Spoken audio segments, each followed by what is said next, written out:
पारायणाचे विविध प्रकार. 1. एकासनी पारायण. एका दिवसात एकाच बैठकीत न उठता संपूर्ण 21 अध्यायाचे पारायण करणे ही पारायणाची अत्यंत उत्तम पद्धती आहे. वाचणाऱ्याच्या वाचन गतीनुसार पारायणासाठी 4 ते 5 तास लागतात. गुरुपुष्यामृत योगावर केलेल्या एकासनी पारायणाचे विशेष महत्त्व संत कवी दासगणूंनी सांगितले आहे. 2. एकदिवसीय पारायण. एका दिवसात पहाटेपासून रात्री उशिरापर्यंत आपल्या सवडीनुसार 21 अध्यायाचे पारायण करणे.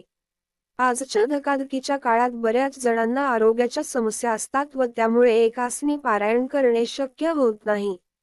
म्हणून 1-2 ब्रेक घेऊन बरीच भक्तमंडळी पारायण करतात ते एकदिवसीय पारायण.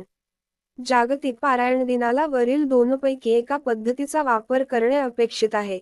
वेळेचे बंधन व व्यस्त जीवनप्रणाली ह्या गोष्टी लक्षात घेऊन आणखी काही पारायण पद्धतीचा वापर आपण करतो. 3. सप्ताह पारायण. 7 दिवस दररोज 3 अध्याय वाचून हे पारायण केल्या जाते.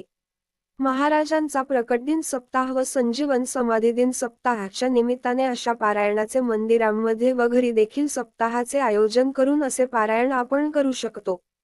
4. 3 दिवसीय पारायण. 3 दिवस दररोज 7 अध्याय किंवा 9, 7 व 5 अध्याय वाचून हे पारायण केल्या जाते. दशमी, एकादशी व द्वादशीच्या निमित्ताने केलेल्या 3 दिवसीय पारायणाचे विशेष महत्त्व संत कवी दासगणूंनी सांगितले आहे. मंदिरांमध्ये अथवा घरी देखील असे पारायण आपण करू शकतो. 5. गुरुवारचे पारायण. गुरुवार हा महाराजांचा शुभ दिन व 21 हा महाराजांचा शुभ अंक. 21 भक्तांचा ग्रुप तयार करून दर गुरुवारी प्रत्येक भक्ताने 1 अध्याय वाचावयाचा व सगळे मिळून 21 अध्याय वाचून पारायण पूर्ण करायचे. यामध्ये दर गुरुवारी 1 पारायण व 21 गुरुवार मिळून प्रत्येक भक्ताचे 1 पारायण पूर्ण होते असा द्विगुणित लाभ मिळतो. एका ग्रुपमध्ये 21 भक्तच भाग घेऊ शकतात. हे ग्रुप पारायण असल्यामुळे पारायणाचे ठरवून दिलेले नियम पाळणे अतिशय महत्त्वाचे आहे. जे भक्त किंवा ग्रुप नियमांचे पालन करीत नाही ते पारायण पूर्ण होत नाही. 6. चक्री पारायण किंवा 21 दिवसीय पारायण. खूप जास्त भक्तांनी मिळून आणि ठरवून दररोज 1 अध्याय.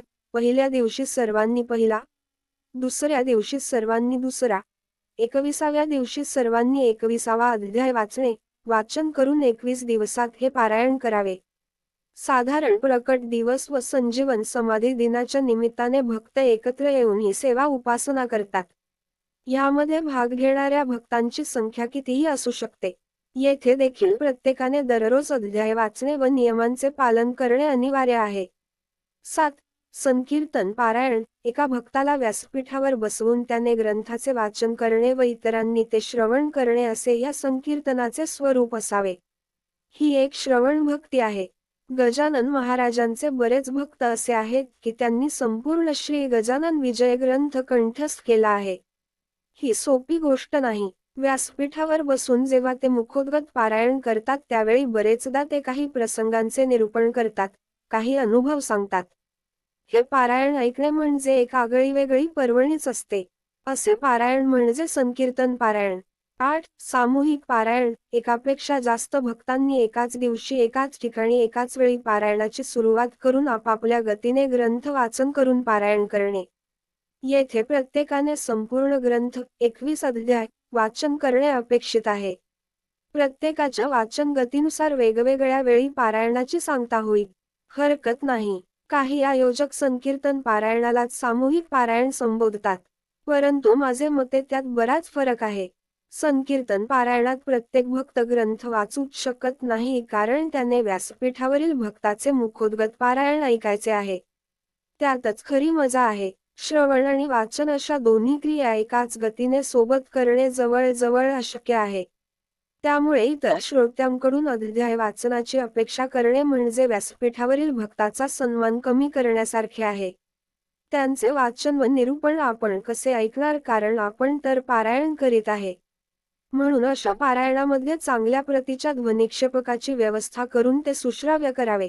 हे पारायण एकाच भक्ताचे ग्राह्य मानावे व इतरांनी जे केले ती श्रवण भक्ती. दुसरे असे की प्रत्येकाची वाचन गती वेगवेगळी असते त्यामुळे सोबत वाचणे शक्य होत नाही. बरेचदा फक्त काही भक्त पारायणाच्या सुरुवातीपासून असतात व बरेचसे भक्त हे उशिरा येतात. ते पारायण कसे पूर्ण करू शकतील हा मोठा प्रश्न आहे. यावर आयोजकांनी विचार करायला हवा. म्हणून जेव्हा एकाच ठिकाणी खूप जास्त भक्तांनी पारायण करावे असे अपेक्षित असेल तर सामूहिक पारायण आयोजन करून प्रत्येकाला त्याच्या वाचन गतीनुसार पारायण करण्याची मुभा देणे आवश्यक आहे. गण गण गणांत बोते.